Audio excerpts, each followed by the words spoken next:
This is Jordan Poyer, safety for the Buffalo Bills, and you are now listening to Cover One Buffalo Podcast. Let's go. Good evening and welcome to the Cover One Buffalo Podcast. You are joining your host Greg Tompsett with our first post-game action of the season, following up from Buffalo's 24-16 victory over the Indianapolis Colts. I'm going to jump on here tonight, go over a couple things from our notes for the game. As many people in the chat have noticed, we've had a couple technical difficulties getting used to the new format here, but really excited to finally get things up and running and be able to kind of share what's going on and what we're doing here. So looking forward to being able to kind of get things going and go over a little bit of what we saw tonight. So obviously it's fun to have football back and to be able to go through and be able to finally see a little bit of action on the field. We've seen a lot of training camp practices, seeing everything that's there, and it's always good to see a win, regardless of whether it's actually real or counts for anything or not, preseason or not. It's fun to see your team win. So I think they came out and really dominated everything that was out there on the field. The defense, the starting and second team defense didn't give up a first down for the first while of the game there. I think they went 6 straight 3-and-outs at one point, getting them off the field pretty consistently. Later on, you saw a couple things slip through the cracks as they were able to get a few things going here. But overall, it was a really, really solid game, and I think that everyone has to be pleased with what we saw going out of it here. I'm going to go through a couple different things. We'll go position by position, a couple different things that we will expect, and just do a quick recap overall. But on the offensive side of the ball, I think there's a lot of things you have to be positive about. Eric put out a video that was great on a great block that you saw on a run play early on where you saw Ford and Nsekhe take both their guys about 7-8 yards deep that were just fantastic to see, having Ford with a chance to be able to go out there and really maul people, and that's exciting to see him. I hope that they just stick him at guard. I hope that that's what we see the rest of the way here. It doesn't change my mind of what we expect to see from a long-term potential that he can still be a tackle, but being able to see him out there and really mauling people at guard was exciting. We didn't see a lot of pressure overall. It wasn't as though they were never touched or never had anything there, but I thought it was pretty solid. I love that Daboll didn't show a lot, but let the offense go out there and pass the ball. That's what they need to work on, be able to get that rhythm, get that timing. Josh Allen didn't look amazing, but he looked okay. He had a rough throw here or there, had a low throw outside, had a couple of 2 drops by Zay Jones. Luckily, again, as going into this, is the number one thing we asked for was no injuries. Zay was the only one that looked serious. Obviously, Connor McDermott came up blame a little bit on one play. I didn't see anything from Zay. I saw a couple people speculate it could have been a neck, it could have been a collarbone, could have been a concussion. It was reported that he was in the blue injury tent for a little while and then came out afterwards and went straight into the locker room without his helmet. So I would say that that's not great, but it doesn't mean that it was incredibly serious. Nothing we can really speculate on right now. Obviously, it looked to be something in that area between neck, collarbone, or an actual concussion with a head injury, and I'm sure we'll get an info on that as we go forward. That seemed to be the only serious one that we saw. From a receiver standpoint, I thought people looked good. Beasley got open. He was able to get there. Saw a nice connection with John Brown. You did see Josh try to go deep like he likes to do, but I think he checked it down multiple times. Ended up 6 of 11 with those 2 drops, one of which might have been a touchdown if Zay was able to hold on to the one ball. So being able to see that kind of progress and a solid step forward, if unspectacular, I think is fine. It was a good start. You saw Josh scramble for the 1 third down pickup, and I thought that was positive overall. So Matt Barkley came in, led multiple scoring drives, looked good and in rhythm. I thought the overall game showed the depth of the Bills roster, and that's really what Brandon Beane and the front office have been working on. So being able to bring that kind of talent in across the board was encouraging to be able to see them put that to use. And I think Matt Barkley being able to still throw to Zay Jones and being able to still throw to guys of that caliber that are fighting for a roster spot that might get picked up by someone else is an encouraging sign that the Bills are going to have to be able to show what they've put together and that kind of depth that can come in during the season. The tight ends, you saw, a couple plays here or there. Tommy Sweeney wasn't able to bring a ball in that might have been there. There wasn't really a ton else. You saw Nate Becker late in the game get a rep in the short yardage on the Sonoris Perry touchdown. He was in there at fullback playing some H-back role, so a little bit of flexibility there. I know some people get excited about the possibility of replacing DeMarco. That's not realistic, but it's encouraging to see Nate Becker there. Maybe he's a practice squad guy that can bring that out. From an offensive line standpoint, the best update I can give is that I don't have a lot of notes. I didn't see a ton come out. The one play that I mentioned that Eric gave a highlight of in that combo block that Inseki and Ford took their guys down the field was encouraging, but there wasn't a ton of pressure. There wasn't a ton of ugly plays. I think you saw Jaron Jones, the hometown guy from Rochester, open up the block later on, but the running backs was where most of my notes were for the offensive side of the ball here. Frank Gore got a carry, got 5 yards. That's what Frank Gore does, and then they took him out rightfully. Being able to, he did have a catch there as well at one point, so that was fine. Get him a touch or two. Then it was the Devin Singletary show. I thought he showed some nice wiggle. It wasn't an amazing stat line, but I thought that he showed the kind of versatility, change of direction, slippery thing that we saw, that he's not going to be some amazing home run hitter. We'll get to the home run hitter in a second. It wasn't anything spectacular, but it was solid, and it was something that I thought we could be encouraged by. TJ Yeldon came in, had a decent catch early on, had a decent run, and then the very next play coughed the ball up with a fumble. So the fact that you saw a good play from Devin Singletary and then you saw TJ Yeldon fumble the ball, they made a pretty clear sign the very next drive. They brought in Sonoris Perry at running back. And I know we joke about, is he even really a running back, or is he just technically there because you have to label him as something when he's a special teams ace? But he looked okay. He ran a nice wheel route, caught a swing pass out of the backfield, did get a couple carries. It wasn't the most natural running, but he looked okay. Picked up a couple yards.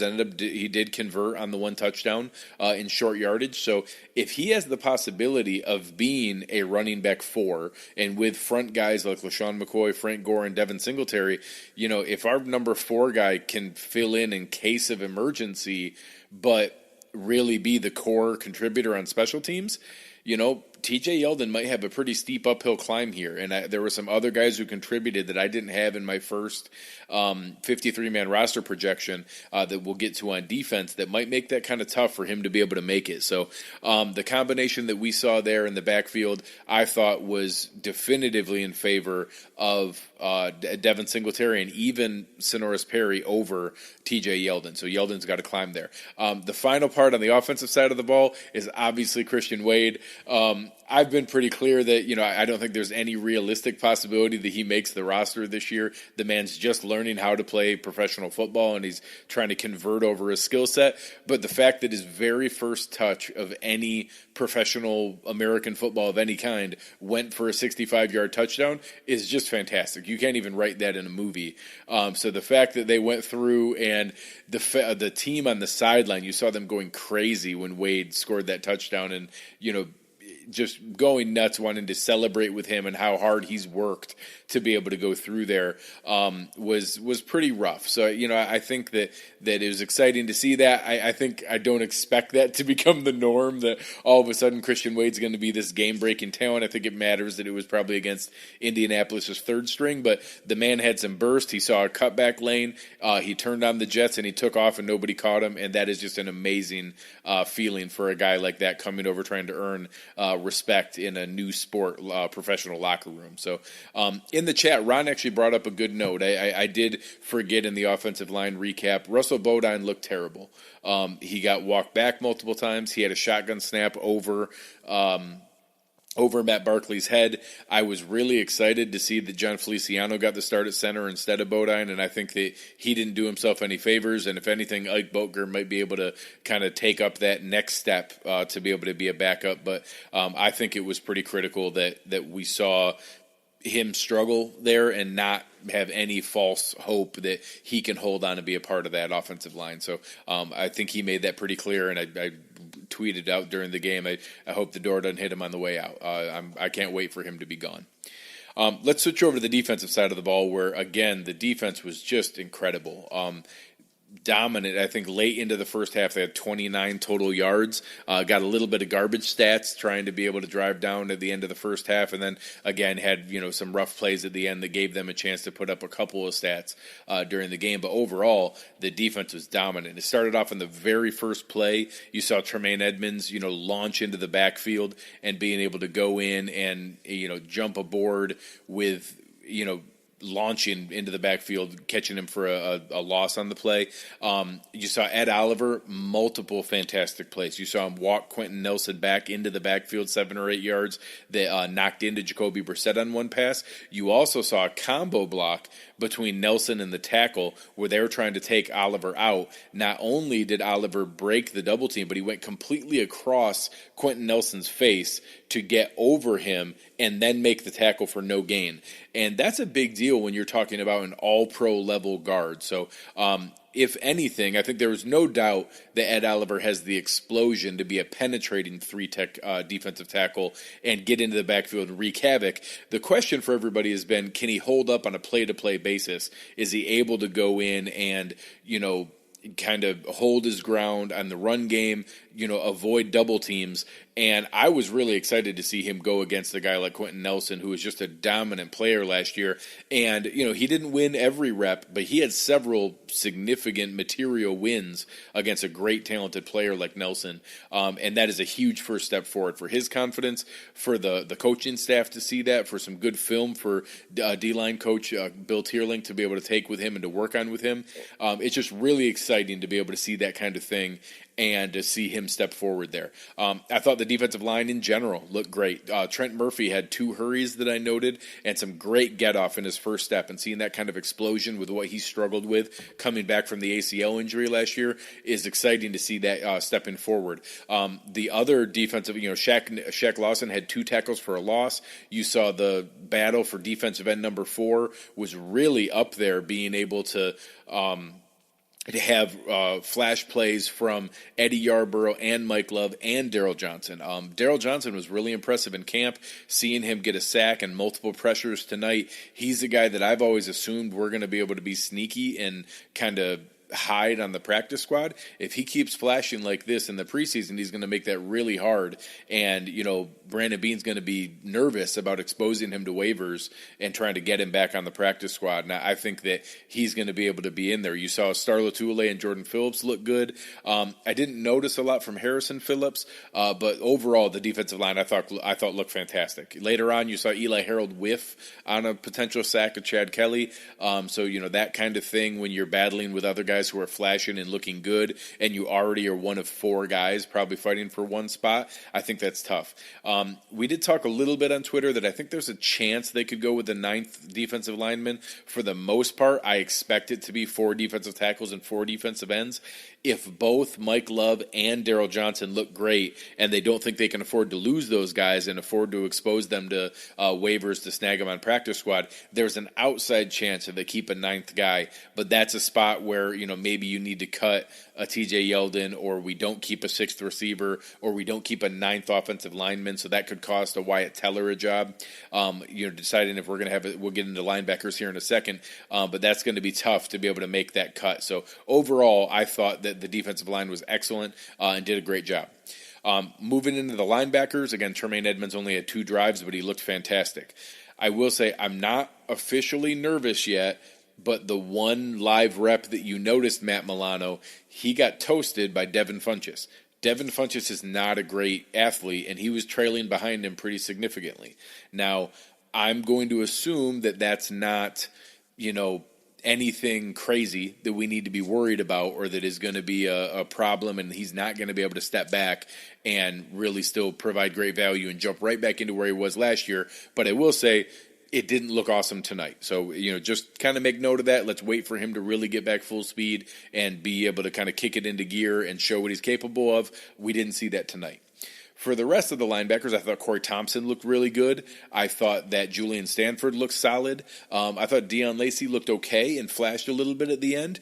But I will say Voshon Joseph showed me something for the first time in this entire stretch through training camp and into tonight. Made a huge hit on special teams, made back-to-back big tackles on defense. It was late in the game, but he flashed and looked good. He's a fifth-round pick. I never thought it was really that realistic that he was going to be put onto practice squad. Those are not the kind of guys that you see bumped out there. But seeing his performance tonight really reassured me the upside of what he has there. I think we still have to work on a lot of things from a consistency standpoint. I think there's a possibility that he's inactive on game day and not one of the 7 guys that are there from a 46-man roster to the 53-man. But I think it's pretty firm that he's going to make the 53-man roster.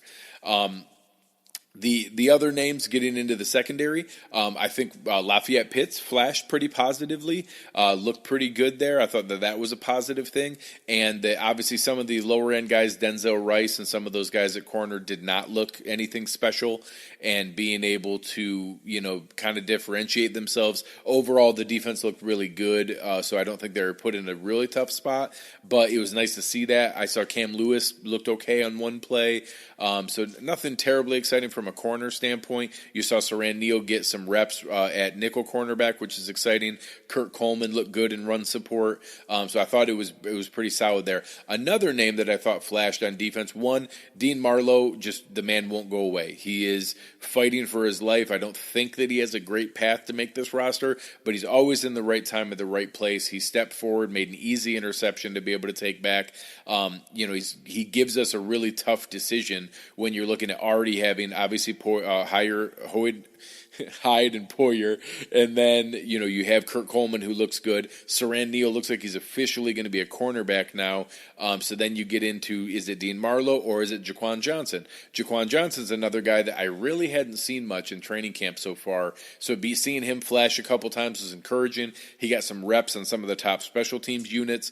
So I thought that was encouraging there, and he stepped out there and is going to make it difficult. And being able to look at who has a chance to be that fourth safety in Jaquan Johnson, who's a 6th-round pick, so it's a little more possible they could try to waive him and get him back on the practice squad. But that combination of Dean Marlowe versus Jaquan Johnson for that 4th safety spot, counting Saran Neal as a cornerback, a nickel corner, I think could be interesting there. So overall in defense, some positive things. I saw Mo Alexander flash once or twice. You saw a little bit from Dodson towards the end. So some positive things to be seen there. Again, Denzel Rice took a terrible angle and gave up contain on the Chad Kelly quarterback sweep touchdown. So I'm sure he'll get raked over the coals for that. You saw a couple other negative plays. Again, I mentioned Lafayette Pitts had a nice game. He's similar to Sonoris Perry as a running back in the cornerback realm, that if he's able to give some contribution as a backup corner, and then he also has his value from a special team standpoint, that could carve out a roster spot for him and maybe even a 6th cornerback, which is pretty rare nowadays, but is possible with his potential there from special teams. Now getting to the special teams, I thought overall was really good. We didn't see any penalties until the end when you had like 3rd-string guys in there. They had great coverage early on. They were able to kind of convert what they needed to. There was a wonky field goal early that I'm not sure exactly what Hauschka did. He kind of leaned into it and it popped up way in the air, and then kind of going back into what was happening, but it doinked off the upright, so didn't really drive it forward there. That was a little odd. He hit another one later, looked good. I thought that was fine, and then the McLaughlin came in and looked okay. So I thought that was all right. The punter battle was not pretty. Corey Bojorquez had a horrible game. I don't think he had one positive kick all game. That's a really, really rough start for him. Corey Carter looked solid. The one was only a 36-yarder, but it was fair caught at the 9-yard line. That's what he was asked to do. He punted it from the Colts 45, and he got a touchback within the 10-yard line. You can't ask for more than that. The next time he comes out, he kicked it 51 yards for a fair catch with good hang time and no return. So Corey Carter pulls out to a huge lead in my mind in the Puntapalooza contest here. I will say I wouldn't be shocked if they go poking around in the free agent market for punters. I don't want to have an overreaction to Bajorquez's rough game, but it was really bad. So he hadn't done anything special in camp. He had a terrible game tonight. If they want to have a different path of competition for Corey Carter, it's not crazy that they could bring in somebody else to replace him. And that's sad because Bajorquez is someone that I've supported for a while now, seeing his potential. So overall, I thought it was a really good game tonight. Exciting, some fun takeaways. We saw progress on offense. We saw a dominant defense. We saw some of the exciting depth names that we were looking for to be able to kind of watch and show what we had. And I don't think you can ask for more than that. Hopefully we'll be praying for Zay Jones that everything comes out smooth there. If we walked away from this with no injuries, a victory, nice development from the rest of our guys, I think that it's an exciting thing. And Nick in the chat made a great point. If our biggest concern is our punter, that's some great problems to have. We haven't had that kind of excitement here in a long time. So could be some good options here to have and some exciting things to see. So we'll look forward to talking with you guys again next week, getting ready for our next game as we go in. I'm going to be heading out to some of the joint practices in Carolina here at Spartanburg as they go next Tuesday and Wednesday. Looking forward to bringing you guys some coverage of what we see while we're on the ground there. I'm going to be meeting up with Locked On Bills Joe Marino. Looking forward to meeting up with Joe there, and we're going to take in the practices and maybe even do something live afterwards. I will be on the Lockdown podcast next week and maybe have Joe over with us. So looking forward to kind of touching base with them. But thanks for joining us tonight here. This is our first recap of the 2019 season. Can't ask for more than a Bills victory, and that's what we're looking for each and every week. So we'll talk to you guys soon. We are out.